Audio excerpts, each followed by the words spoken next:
ايه ده؟ في ايه؟ ايه صوت الخبط ده؟ مش عارف. ايه اللي بيحصل ده؟ يكون شفر. فار ايه؟ ده اكيد عفريت. عفريت ايه؟ لا ده اكيد فار بيروح الجيم. فار بيروح الجيم ايه؟ ده لو فار بيروح الجيم يبقى كده هانية. طب والعمل دلوقتي؟ مش عارف. بقول لك ايه يا حماد، ما تروح تشوف مين اللي جوه. وانا اروح اعمل ايه؟ ما تروح انت، ولا انت خايف؟ خايف؟ ده انا مرعوب. خلاص يبقى نروح نشوف مين اللي جوه انا وانت. يلا بينا. احمد، ايه اللي انت وهو شفتوا عفريت ولا ايه؟ ايه يا عم خضتنا؟ خضتكم؟ ما تنشف ياض انت وهو شويه. روح يا احمد هات لي صلصه وتعالى. صلصة؟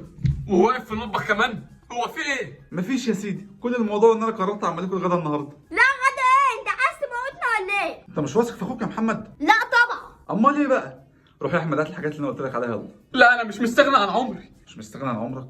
يعني ايه مش فاهم؟ يعني هتعمل لنا اكل يا اما مسموم يا اما تخدرنا وتموتنا. انتوا مش واثقين فيا؟ لا لا طبعا. عيب عليكم والله، ده انا بيسموني في المنطقه الشيف البروفيسور محمود. شيف وبروفيسور؟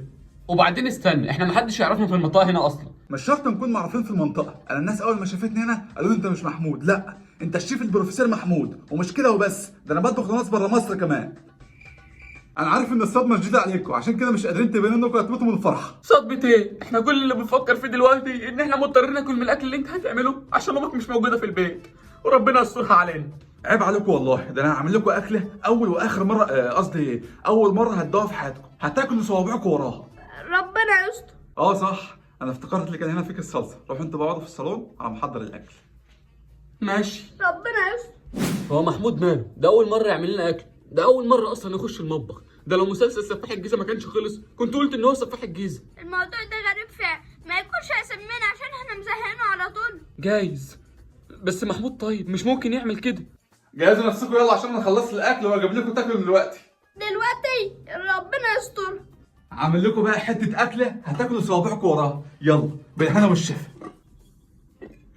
انت متاكد ان الاكل ده مش مسموم؟ الله يخرب بيت السيمه اللي باظت دماغ العيال. يا ابني سم ايه؟ وانتوا شايفيني قتله قتله؟ يعني الاكل ده مش مسموم؟ لا طبعا مش مسموم. ريحت قلبنا. يلا بقى كلوا، انا عامل لكم اكله مفاجاه. ايه ده؟ هو ده الاكل؟ عجبكم صح؟ انا كنت متاكد برضه انه هيعجبكم. عجبني ايه؟ يعني انت بقالك اكتر من 5 ساعات في المطبخ وفي الاخر تعمل لنا عدس وتقول لي عجبكم؟ خلاص طالما مش عاجبكم هاكلوا انا. استنى، انت رايح فين بالاكل؟ مفيش، هاكلوا انا بقى طالما انتوا مش عايزين. خلاص هاتوا. مكان من اول. امسك. مضطرين ناكله عشان مفيش حد تاني يعمل لنا اكل. شكرا. على فكره انا بحب الاكل بتاعكم جدا، وخصوصا الكريب. ماشي مع السلامه. محمود، هو اللي معاك ده كريب؟ اه. شفت يا محمد؟ مش انا كنت بقول لك ان محمود اخوك ده طيب وهو اكتر واحد انا بحبه في حياتي؟ يا رب سامحني يا رب. حصل. إيه انت جايب لنا الكريب ده صح؟ جايب لكم؟ انت بتحلم. امال انت جايبه لمين؟ جايبه لنفسي طبعا. لنفسك؟ طب والعدس ده مش هتاكله معانا؟ لا ما هو اصلا انا ماليش في العدس، فقلت انتوا هتاكلوا عدس وانا اكل كريب. ايه؟